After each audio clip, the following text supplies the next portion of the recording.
Kamanda,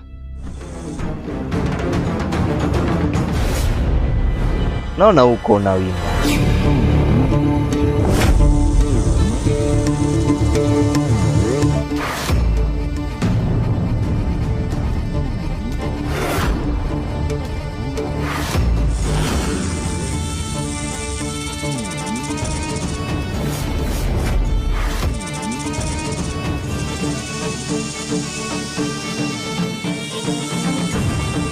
Naona huko unawinda, si ndio? Ndiyo mtabiri, nilikuwa natafuta kitoweo cha jioni.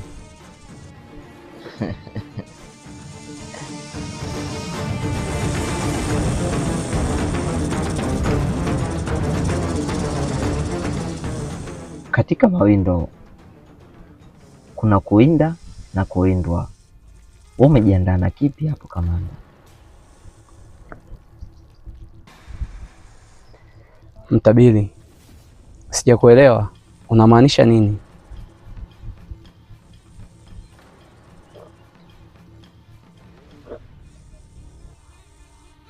Nachokimaanisha huwezi kukielewa, ila ukija ukakielewa ndipo utakapojua na maanisha nini.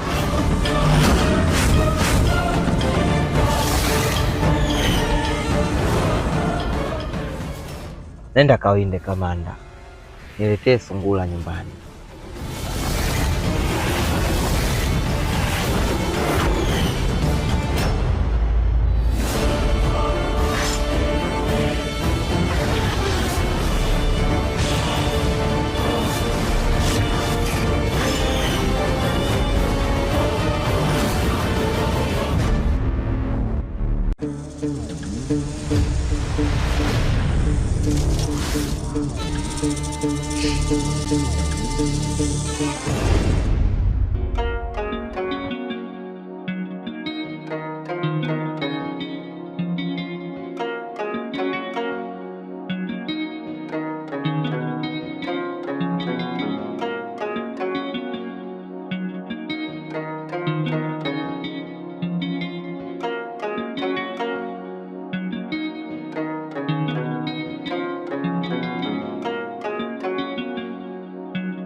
Dada, mbona unaniangalia hivyo?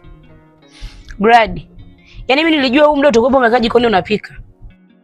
Dada, hivyo unajua nakuonea sana huruma. Kwa hiyo unachokifanya utashindwa kukimaliza. Umesahau nilivyokuwa nakutifuatifua, sio? Dada. Aka. Mimi sijaongea kwa ubaya. Ila tu utajuta kwa nini umemkabidhi fisi kucha.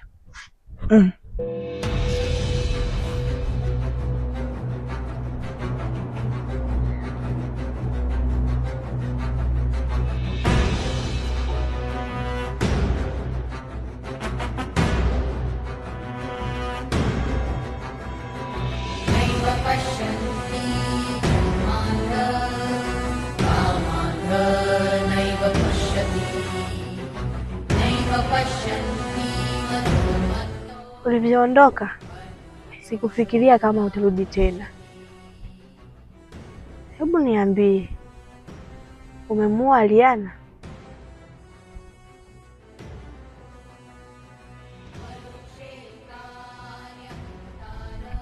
Aliana ni funza mdogo sana katika msitu wenye simba wengi. Kwa sasa sina haja tena ya Aliana. Kuna issue nilikuwa naifuatilia. Shota, hatimaye nimegundua siri iliyojificha. Kuna kitabu chenye nguvu za wachawi 7, na hiko kitabu kimefichwa katikati ya mlima Songwe. Maelezo yanasema hapo katika hiko kitabu kuna maneno ya kichawi ambayo lazima uyasome ili kitabu kionekane. Lakini Shota, nimetumia macho yangu na akili yangu kuituliza, lakini sijaona kitabu. Hivi unaweza ukanisaidia? Maana naamini kama nguvu zangu zimeshindwa kufanya kazi pale, wewe utaweza kusoma na mimi nikakipata kitabu. Naomba msaada wako.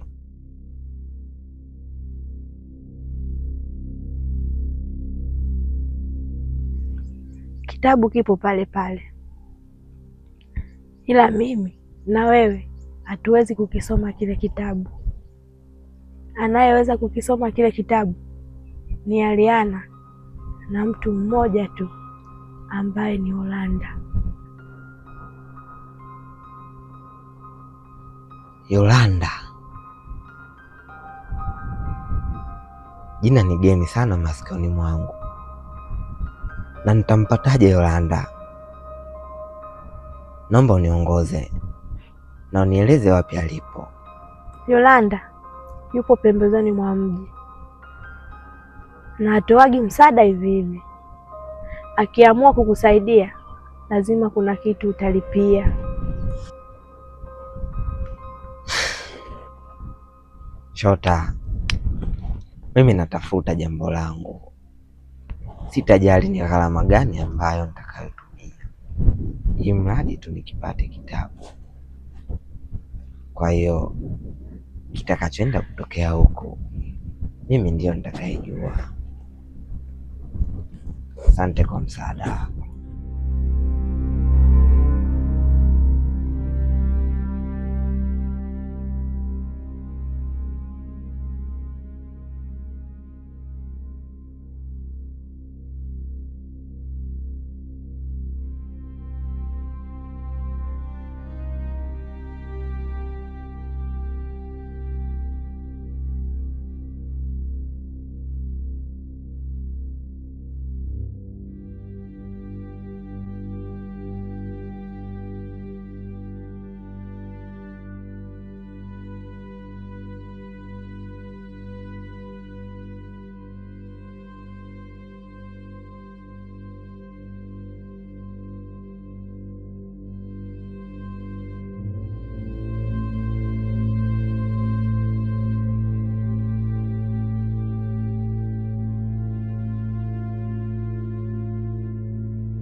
Na kuuliza tena, umefuata nini kwenye himaya yangu?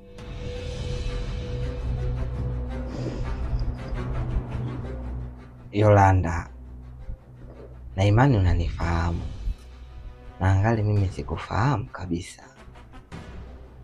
Mimi nakujua vizuri tu, na ulimuua mwanangu ukidai kuwa ni laana.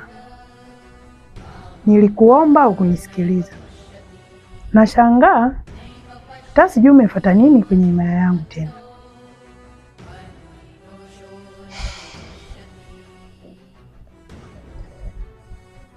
Kwa sasa hivi sijaja kishari wala sijaja kiubaya kabisa. Nimekuja kuhitaji msaada wako. Lakini Yolanda, hata wewe ndio ungekuwa umevaa kiatu changu kipindi kile, ungefanya tu kama nilivyofanya mimi. Na ni sio wewe pekee ambaye umepoteza watoto, ni wanakijiji wengi wamepoteza watoto wao. Ni kwa ajili tu ya kukinusuru kijiji pamoja na laana ambayo ingetawala kijijini. Yolanda, naomba msaada wako. Unataka nikusaidie nini? Kuna kitabu kimefichwa katikati ya mlima Songwe, na maelezo yanavyosema hapo kuna maneno ya kichawi ambayo ni wewe pekee unaweza kuyasoma. Nimekuja hapa, nahitaji usome yale maneno ili unikabidhi kitabu katika mikono yangu. Sawa, na nikikusaidia utanipa nini? Yolanda, mimi ndio najua na kazi nacho kipi kwa kitabu, kwa hiyo haina haja ya kuniuliza maswali yote hayo, na haina haja ya kufanya hivyo unavyotaka kufanya. Mimi nitakupa kitu chochote kile cha thamani ambacho utakihitaji wewe, kasoma maisha yangu mimi tu, na pia nitakutoa huku na kukupeleka katikati ya kijiji,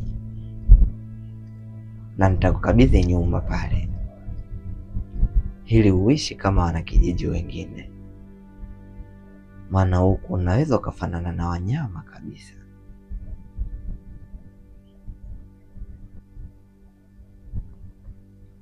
Sawa, lakini hata kama nitakukabidhi kile kitabu, hata kukisoma pia huwezi.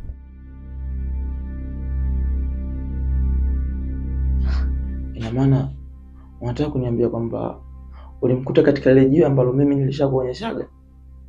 Ndiyo, nilimkuta maeneo yale yale, na nilivyomwona hakuwa mtu mwema kabisa.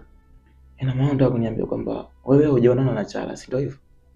Kwa maneno aliyonitamkia mtabiri, niliamua kuishia pale pale katikati ya mlima Songwe. Nilihofia. Sasa nimefanya nini? Mimi nilipokuwa nikienda katika mlima Songwe, nilikutana na Chala akiwa anatema kuni, na kuna siri nilimpa akampe Aliana. Sasa naona kabisa nimeatindinganya. Ulikutana na Chala na ukampa siri? Maungu, mimi naona kama unachezewa mchezo. Sitaweza kukisoma. Wewe je, unaweza kukisoma? Takusaidia, ila pia nikikusaidia kusoma utanipa nini?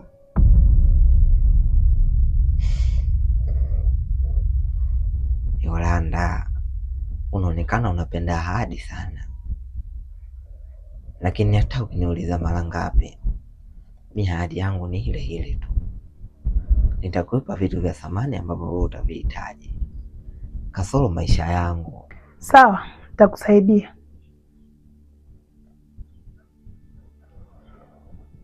Sawa.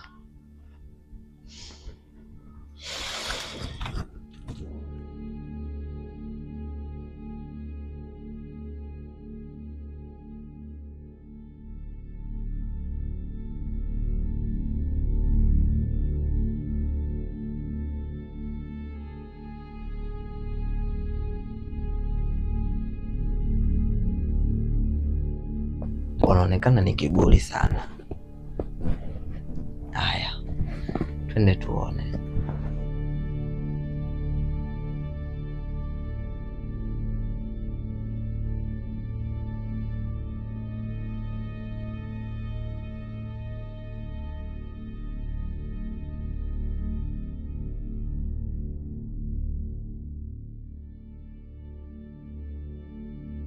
Hata mimi nimeshtuka. Sasa najiuliza ni uchawi gani ambao Kiwembe ameutumia kunipumbaza mimi. Mama yangu, hapa tumekufa wote. Sasa itabidi nimwahi Yolanda, maana Aliana na Yolanda ndo ana uwezo wa kuyasoma yale maneno yaliyopo katika lile jiwe na kukitoa kitabu. Kitabu? Kitabu gani hicho? Hicho ni kitabu cha kweli. Ni kitabu ambacho kitatuokoa sisi wote na kijiji chetu. Sasa tulia kwanza, nimwahi Yolanda.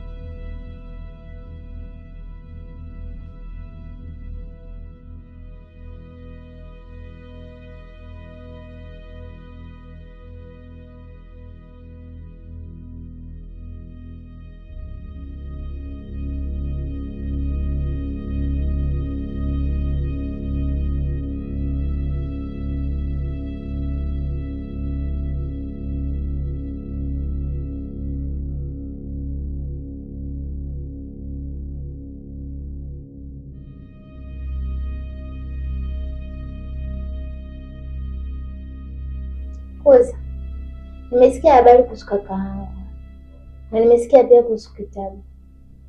Kakaangu anahusiana nini na hicho kitabu? Ni kitabu cha kweli, na ulivyosikia kaka yako alipewa taarifa ili akampatia Aliana.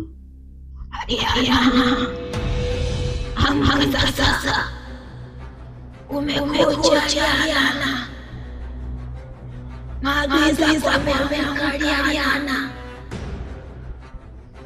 Ninachotaka kukwambia Aliana, ni bora nikwambie mapema kabla hawajaja kupia. Kuna kitabu Aliana, kipo kwenye jiwe unaloishi. Kitabu hicho kinatakiwa kitumie wewe Aliana, na hakuna mwingine yote anaweza kufanya kazi isipokuwa wewe Aliana. Hakuna mtu yote anaweza kutoa katika lile jiwe isipokuwa wewe au mtu anayeitwa Yolanda. Inabidi nikufundishe uende kichukue hicho kitabu Aliana. Sawa, basi naomba unipeleke ili nikachukua hicho kitabu. Bado Aliana, muda utafika nitakufundisha. Na pia kwa sababu Kiwembe ameshajua kitabu kilipo, lakini hicho kitabu anaweza kukisoma wewe Yolanda. Lakini Yolanda hawezi kusaidia Kiwembe, kwa maana Kiwembe alimua mtoto wa Yolanda. Kwa hiyo bado ana hasira mpaka leo, hawezi kumsaidia. Kwa hiyo nitakufundisha, kwa maana hizo nguvu bado Aliana. Ukifanya masiara unaweza kupotea au ukafa kabisa. Kwa hiyo uwe makini. Sasa kama Kiwembe ameshajua, alafu mimi nachelewa kwenda kuchukua hicho kitabu, unafikiri wanakijiji wataishi vipi? Naomba nipeleke nikachukua hicho kitabu. Hata mimi nimechoka kukaa huku, nataka kutumia nguvu zangu kijijini, nataka nikajulikane mimi ni nani. Nimeshakuwa mkubwa sasa. Ukisogelea ile jiwe la kujifunza au kuwa na nguvu zako thabiti, unaweza ukafa au kupotea kabisa, na malengo yako katika wanakijiji yakapotea. Aliana, mwalimu, naomba unipeleke basi sasa hivi. Nitakufundisha Aliana.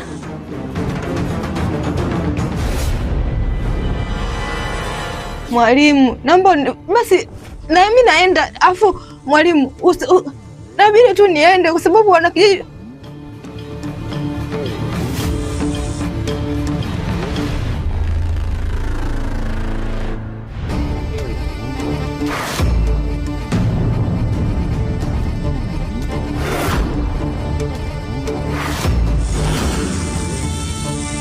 Ariana,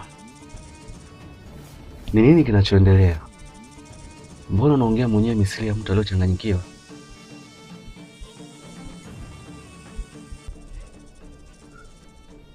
Na vipi huko ulikoenda? Nafanikiwa kuonana na kakaangu? Hapana, sijafanikiwa kabisa. Sawa Kuza, mimi ni mtoto wa kike na wewe ni mtoto wa kiume, tutawezaje kuishi ndani na ukizingatia hujaoa? Selina, Unadhani mimi naweza kucheza huo mchezo unaofikiria wewe? Hapana. ila naogopa. Hakuna swala ambaye anaweza kaona majani mazuri na yakaacha salama. maamuzi ni yako, ubaki au uondoke.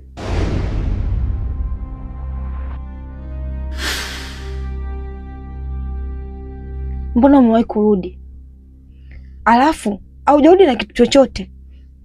Haujui kama mimi na njaa sana?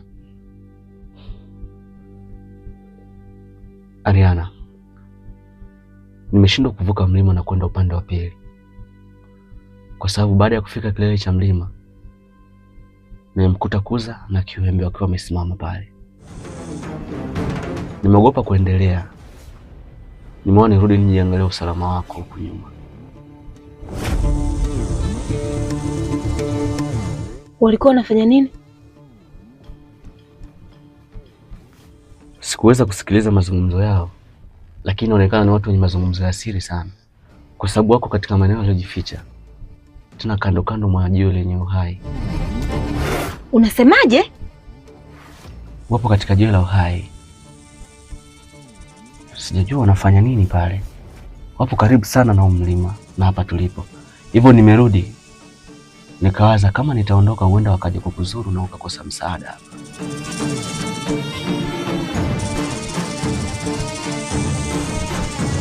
Unaenda wapi Ariana? Kaa chini. Acha kutumia hasira kufa wewe. Ukinisikiliza Ariana utakufa. Ariana, una nini?